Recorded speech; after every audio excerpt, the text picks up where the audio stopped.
Hey guys, hope you're all doing well. Welcome to another video. We are changing things up a little bit this week, getting out of the battery powered car and into the petrol powered car. A, because it needs a run, and B, because being out in this thing is a lot of fun. But what do you do if you're thinking about owning one of these things? If you want to get on board, how do you deal with it? How do you manage? How do you stop yourself from going insane? Because that is the biggest challenge with these cars. You see it on the forums, you hear people talking about it. It's just the concern, the fear that these owners have about something very expensive going oh so very wrong on these cars. And yes, they are a risk, but how do you do it? How do you deal with it? Well, here's the thing. Here's the mental approach I think you need to have with these cars. And you might not like what I'm about to say, especially if you're an owner, but these things are a little bit like crypto, if you ask me, a bit like cryptocurrency, right? In that, I think if you own one of these things, unfortunately, you kind of have to be ready to kind of lose everything, the entire car. Now, for sure, of course, there's many different types, many different qualities of these cars out there, many different levels of mileage, condition, age, and yes, some are much worse for wear than others, absolutely. This one's kind of middle to good, I'd like to say. But the reason I say that you have to be prepared to kind of potentially lose everything is not necessarily just what I'm thinking. I've kind of seen a lot of people alluding to this on forums, talking about it, just saying, look, you know, I'm kind of done with these cars. I want to sell it, even breaking them for parts in some conditions, which is absolutely heartbreaking to see these cars be broken for parts when they're such wonderful things. I think in an age where Mercedes design language is as diluted as it is dull, I think they make 3 cars now, right? The G Series, the GT, and then all the other car. It just kind of blends into one for me.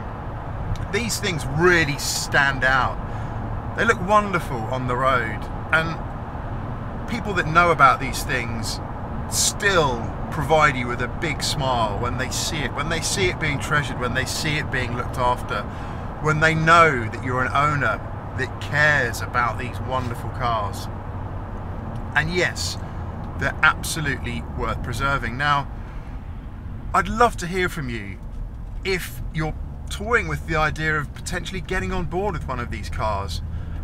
I wanted one for a long time, I think 20 years if I'm honest, but recently the itch got really bad over the past 2 years or so, and yes, we've ended up with a wonderful example that I'm really enjoying looking after. And being out now, can't really have the top down because I've got to record the video and it would be a bit noisy, but we're going to get that down after I finish recording, which is what it's all about in these cars. But I would love to hear from you. Are you thinking about getting on board with one of these? Is there something that puts you off? Have you read stories? Have you heard horror stories about ownership and how expensive it could be?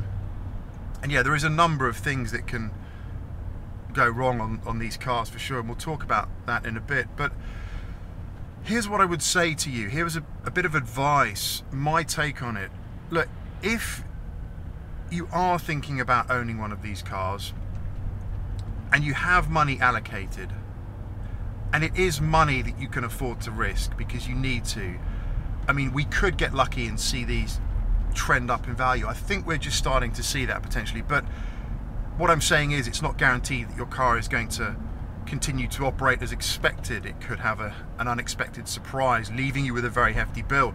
If they were absolutely bulletproof in every single respect, jump straight on board, but the reality is something severe could go wrong and leave you potentially breaking it for parts if you couldn't afford to do anything with it or sell it as is or whatever, right? But if you have that money aside and you can risk losing it, I would urge you to go out and find one and enjoy it whilst you can, because yes, parts are getting more scarce.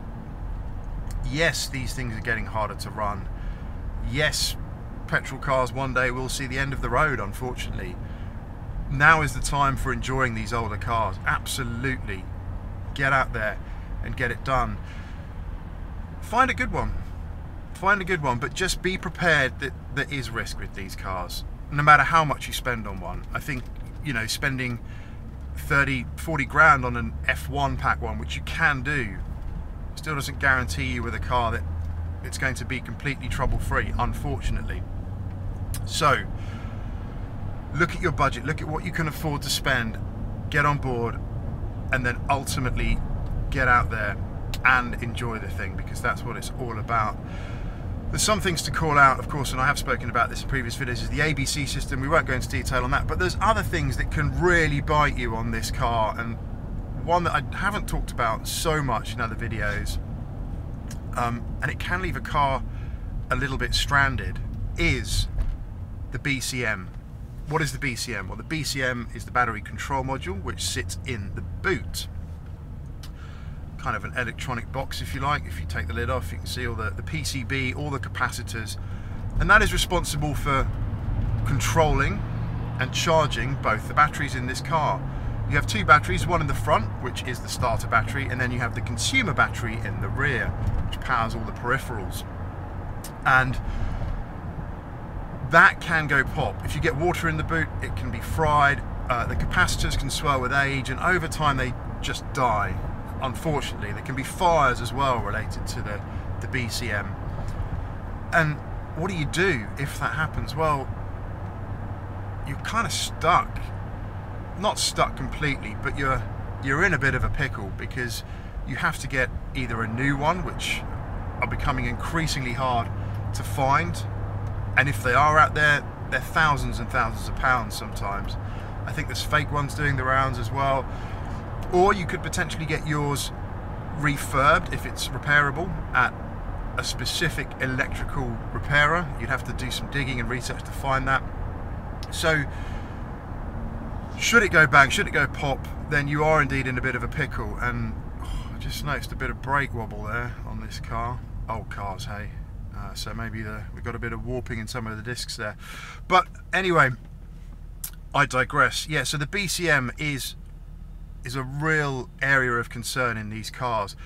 Now, I have seen recently that there are some folk that are able to convert away from the BCM completely if that goes pop. There is a conversion kit you can do, some form of installation that will automatically regulate the voltage between the batteries, and it does apparently work. But this is pretty new, and I'm hoping what we may see is maybe third parties getting on board with specific kits that get around that problem of a fried BCM to keep these cars in wonderful working order, which is what it's all about, right? Now, I'm ready for that to happen at some day. It could do, it might not, might be lucky. I mean, my ABC, for example, that seems to get lower and lower every time I visit the car, and when I started it today I had the red ABC too low warning, which went away after a minute or so. Could need the valve block reconditioned, maybe the O-rings all replenished in that, which you can do. So the other thing I would recommend with these cars is, you know, be prepared, right? But get on board the owners groups, the forums, join the owners clubs. I'm yet to join the MB Owners Club. I'll do that as soon as I can, because I want to get on board with that. Go to some meets and enjoy these cars. On Facebook, there's plenty of really good knowledge out there. There's some really experienced people far more experienced than myself on these things, people that have known these cars for a long time. They've been around for a while, right? So there's a lot of accumulated knowledge out there. So get involved in those groups, contribute to those groups, ask for advice, because you'll get it. You'll get some great advice. You'll get spare parts on there, and you'll be in a good position to keep these cars running, or just build your confidence in them generally. And they are simply wonderful cars. And I've said they're sought after, and people in the comments saying, no, if they're so sought after, why are they so cheap? Well, they are so cheap because of the risk, but that doesn't mean they're not sought after. That doesn't mean people don't look at these things and go, wow, yeah, that is a wonderful car, or I remember those cars, or they sound fantastic, or they go kind of brilliantly if you like a nice, relaxed, lazy drive. But they are simply wonderful cars, and I just absolutely love driving this thing. I don't thrash it. I just kind of poodle around in it, if I'm honest, with the occasional burst of speed, and that's what these cars do so well. They're GT cars, right?